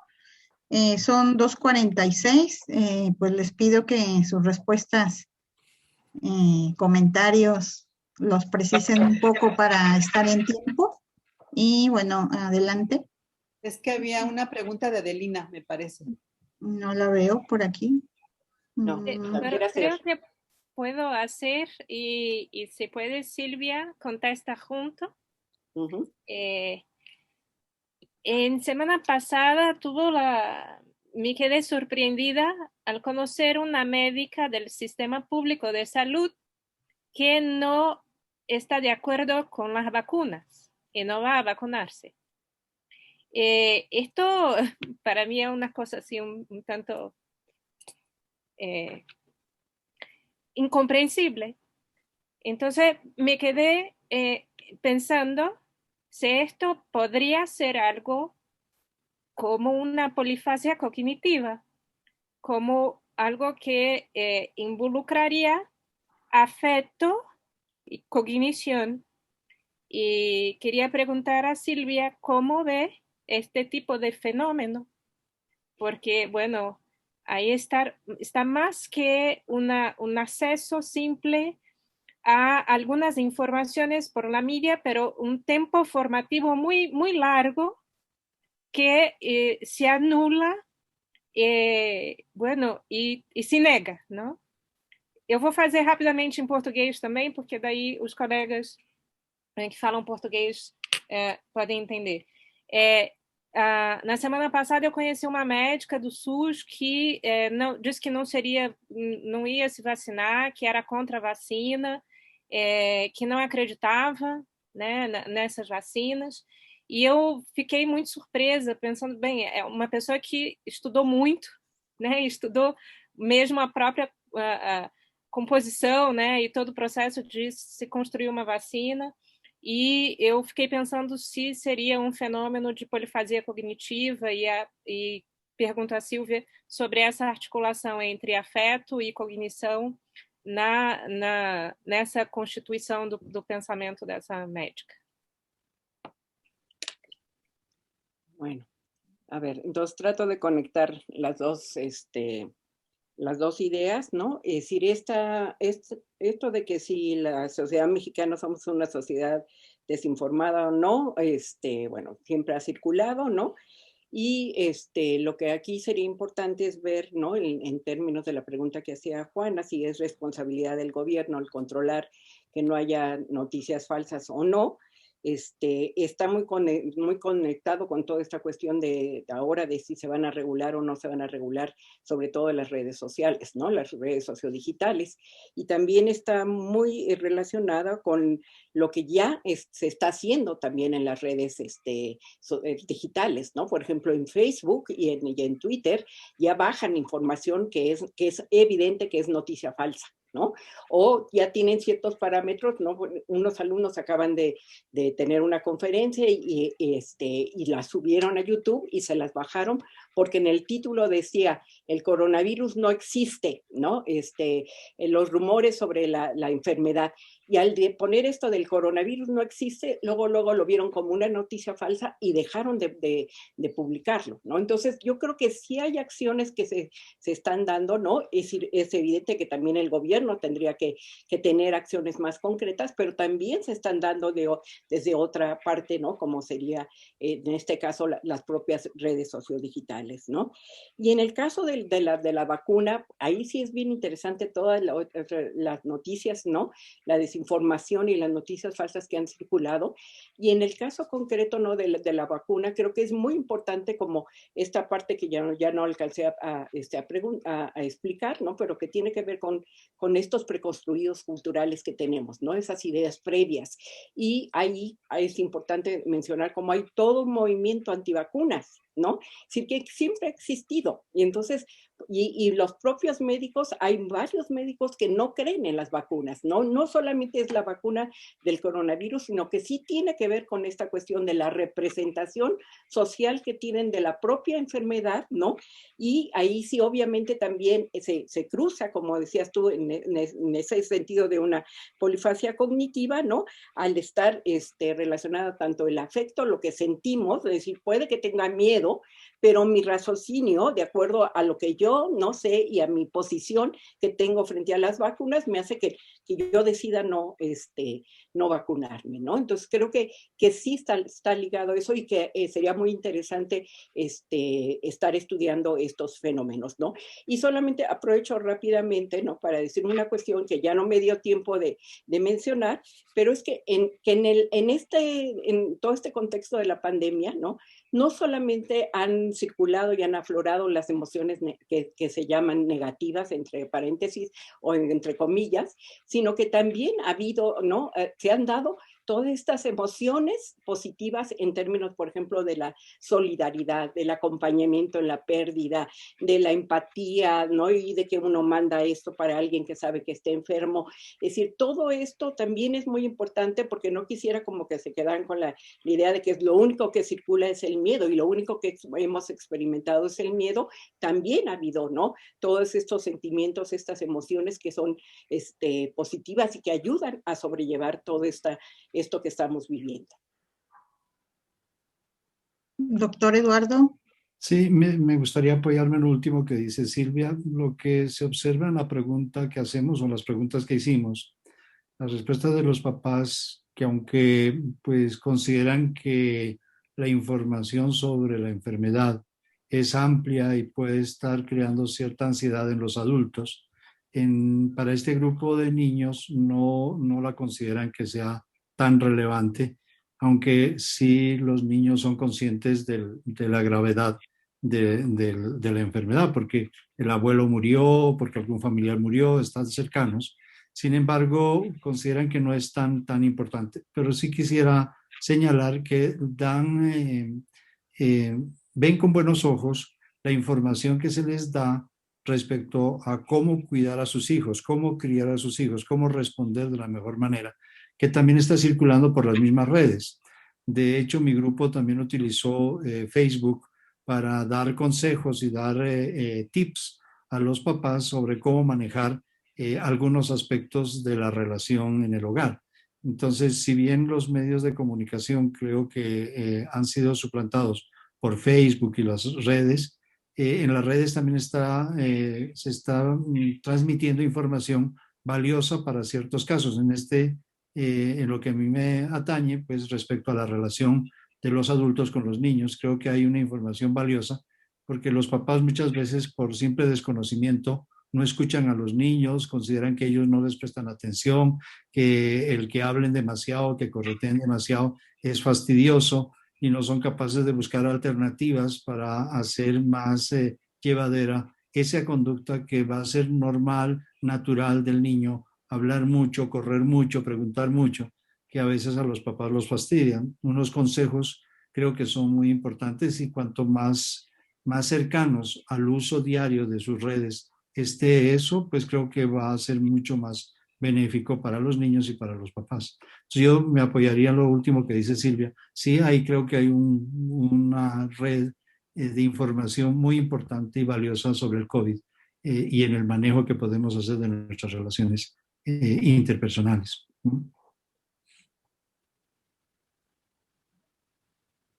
Gracias, doctor. No sé si hay una última pregunta. Bueno, ahí tiene Juana unos minutos más. Tienes tu micrófono cerrado. Es que eran aplausos. Eran aplausos. Ok. Oye, manita, sí. Bueno, no sé si hay algo que quieran complementar. Ángela. Sí, no es una pregunta, es una aclaración, digamos, porque no me alcanzó el tiempo y yo no presenté a Estela. Entonces, y mucho para los brasileños que no la conozcan. Estela Ortega Rubí es profesora en la Universidad Autónoma de Nuevo León, del Instituto de Investigaciones Sociales, con su doctorado en la Escuela de Altos Estudios en Ciencias Sociales de París. Y es una investigadora de mucho trabajo con las representaciones sociales, también muy conocida en América Latina. Así que, perdón, no me alcanzó para decirlo. Muchas gracias, Ángela. Gracias. No sé si hay alguna otra pregunta o quieran introducir, despedir esta sesión e introducir la próxima sesión del foro. No sé si entre ustedes quisieran decir algo. Adelina, Juana o Silvia, ¿quién quiere cerrar esta primera sesión muy exitosa con temas que nos atañen día a día, estas complejidades que estamos viviendo continuamente y bueno, entre el confinamiento y la desinformación y todo lo que el clima nos trae día a día, bueno, pues estamos viviendo verdaderamente situaciones estresantes que nos hacen sacar nuestras emociones, nuestras ansiedades y bueno, yo creo que pasamos por un momento muy complicado a nivel social, a nivel personal, a nivel del trabajo. El trabajo se metió a nuestros hogares y bueno, ha sido una complejidad que vamos sorteando día con día, ¿no? Entonces, no sé si alguien quiera profundizar en algo o invitar a nuestros las personas que la siguen en las redes y en su página de internet, e invitarlos a la próxima sesión, porque estamos con 3 minutitos antes de... Muchísimas gracias, en primer lugar, Estela, por acompañarnos en esta sesión inaugural. Ha sido muy importante y compartir contigo es algo padre. Entonces, muchas gracias, porque esa es una de las tareas también de esta red. Muchas gracias. A ustedes, gracias por su invitación. Gracias a los alumnos que nos acompañan esta mañana y que nos ayudaron con la recuperación de las preguntas, con el escribir las preguntas. Muchísimas gracias. Esperamos que además de hacer esa tarea, pues hayan encontrado cosas de utilidad. Al profesor Raúl Romero, que ha también estado muy pendiente de todo, que nos ha ayudado mucho a que esta emisión sea posible. Muchísimas gracias. Y a nuestra audiencia, pues invitarlos el 13 de abril, que tenemos la segunda mesa, que se llama Contexto Pandémico, Educación, Memoria y Subjetividades, Representaciones Sociales del Futuro, aunque abrí mi versión en portugués, pero me arriesgo a pronunciarlo muy mal, así que mejor lo leo en español. Y en la página de la red, en Red Miradas Psicosociales, pueden ahí también conocer el programa. Los invitamos a que lo tengan ahí van a encontrar alguna información. También estamos trabajando para que tengan información que sea útil y valiosa para todas y todos ustedes. Y pues no sé si alguno de mis colegas, a quienes les agradezco también que nos acompañaran esta mañana, piensa que se me olvidó algo y quieren intervenir, yo lo agradecería también. Y si no es así, pues con un aplauso a Ángela por esas palabras de inauguración. Gracias. Gracias a nuestros ponentes, a nuestra moderadora y a todo el equipo que hoy hizo de funciones técnicas para que este evento tuviera lugar. Muchísimas gracias. Gracias a todos. Buenas tardes, saludos a todos, un abrazo. Buenas tardes, Un abrazo. Hasta luego a todos. Cuídense. Silvia, Chao, chao. Juana, Gracias, todos, Silvia. hasta Gracias, luego. Eduardo. Ujú. Muchas gracias. Fátima, hasta luego. Hasta luego. Gracias. Vamos a sacar una foto. Ah, sí, por Ah, favor, bueno. antes de que se vayan. Natalia, por favor, abre tu cámara también. Puedes dejar de ya de Eso. grabar y comentamos. También. Tira a Rayane aí. Quem tira a foto? Raul? Saca uma foto? Sim. Raúl, ¿haces la foto? Eu tenho medo de fazer e não dar certo aqui. Todos hacemos atentos a la cámara, por favor. 1, 2, 3. ¿Listo? Una más. Dios. Obrigada. También yo tomé fotos. Después Ok. comparto. Gracias. Cerramos la transmisión en Facebook y en YouTube, por favor. Raúl. Un abrazo a todas. Bueno, Igualmente, hasta luego, adiós. hasta luego, Besos a adiós. todos, cuídense. Hasta la próxima.